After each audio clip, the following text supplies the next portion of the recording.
ছাড়া এই যে প্রমাণ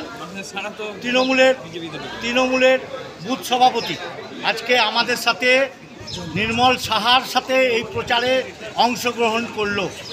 বর্তমান তৃণমূলের বুথ সভাপতি এই অঞ্চলে তিনি এক্ষুনি আমাদের নির্মল সাহার সাথে প্রচার করলেন। তার মানে বুঝতে পারছেন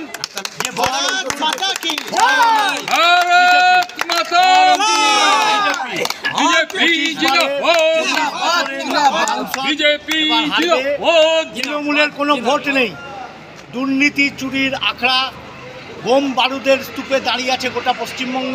সেখান থেকে পরিত্রাণ দিতে পারে একমাত্র আমাদের যশস্বী প্রধানমন্ত্রী নরেন্দ্র মোদীজি এবং ওনার প্রার্থী ডক্টর নির্মল সাহাকে পদ্মফুলে জয়ী করার জন্য বহরমপুরের মানুষ মুখিয়ে আছে, উদ্গ্রীব হয়ে আছে।